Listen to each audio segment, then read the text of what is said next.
Degree అందరూ ఇస్తారు. Career కి క్లారిటీ ఇచ్చేది మాత్రం కాన్ఫిడో. బెస్ట్ యూనివర్సిటీ సీట్ తో పాటు సెటిల్ అయ్యే స్కిల్ కూడా గ్యారంటీ.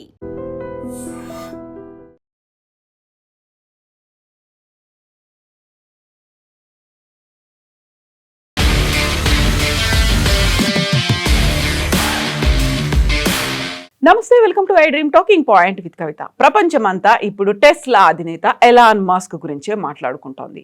ప్రపంచంలోనే నెంబర్ 1 ధనవంతుడు టెస్లా అధినేత ఎలాన్ మస్క్ సంపద సరికొత్త రికార్డ్ స్థాయికి చేరింది. తాను స్థాపించినటువంటి రాకెట్ల తయారీ కంపెనీ స్పేస్ ఎక్స్ షేర్ల లిస్టింగ్ తో ఆయన వ్యక్తిగత ఆస్తి విలువ $1,00,000 కోట్ల దాటేసింది. దాంతో ఆయన ప్రపంచంలోనే తొలి ట్రిలియనియర్ గా అవతరించారు. కనీసం $1,00,000 కోట్ల సంపద కలిగినటువంటి వ్యక్తిని ట్రిలియనియర్ అంటారు. మిగతా సంపన్నులు ఈ ఘనత సాధించేందుకు మరికొన్నేళ్లు పట్టే అవకాశం ఉంది.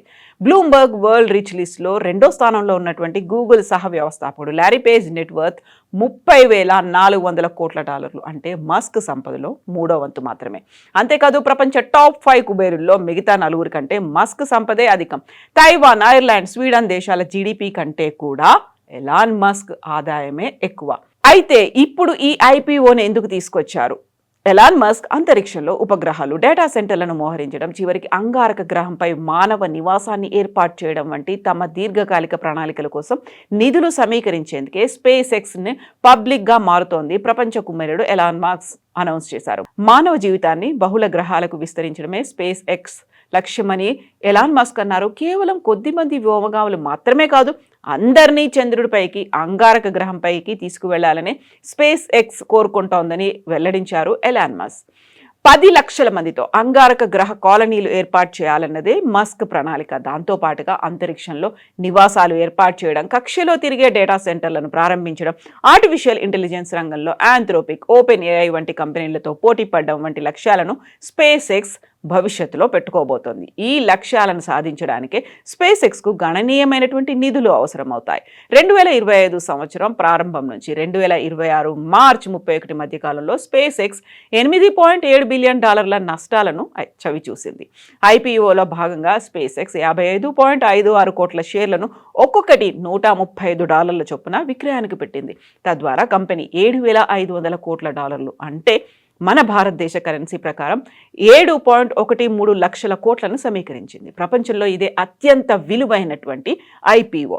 ఈ ఇష్యూ ద్వారా స్టాక్ మార్కెట్లో లిస్ట్ కాకముందే సంస్థ మార్కెట్ విలువ $1.77 లక్షల కోట్ల చేరుకుంది.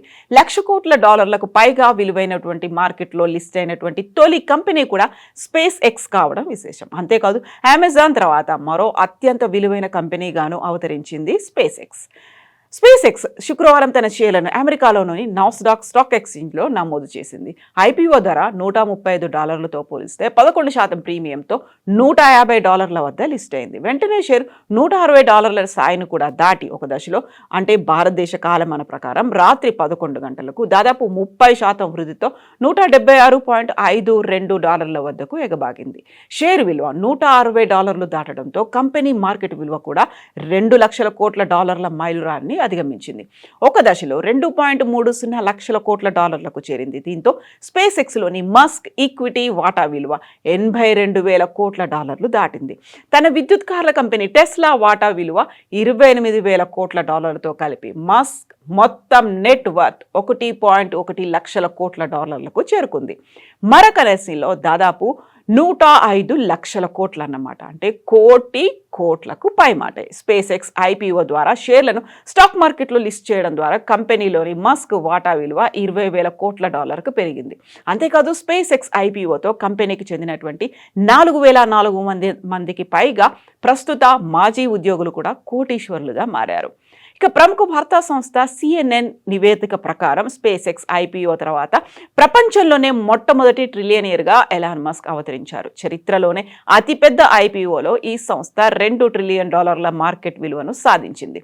దీంతో ఎన్విడియా, ఆల్ఫాబెట్, యాపిల్, మైక్రోసాఫ్ట్, అమెజాన్ల తర్వాత మార్కెట్ క్యాపిటలైజేషన్ పరంగా యునైటెడ్ స్టేట్స్లో 6వ అతిపెద్ద పబ్లిక్గా ట్రేడ్ అయ్యే కంపెనీగా స్పేస్ ఎక్స్ నిలిచింది. మస్క్ సంపదలో అధిక భాగం స్పేస్ ఎక్స్, టెస్లాలోని అతని హోల్డింగ్ స్టాక్ ఆప్షన్తో ముడిపడి ఉంది. ఇక వివిధ దేశాల జీడిపిని దాటేసింది మస్క్ సంపద. గూగుల్ సహ వ్యవస్థాపకులైనటువంటి Larry Page, Sergey Brin, Oracle founder Larry Ellison, Amazon వ్యవస్థాపకుడు జెఫ్ బెజోస్తో సహా ప్రపంచంలోని అత్యంత సంపన్నులలో కూడా చాలా మంది సంయుక్త సంపదను కూడా ఎలాన్ మస్క్ దాటేశారు.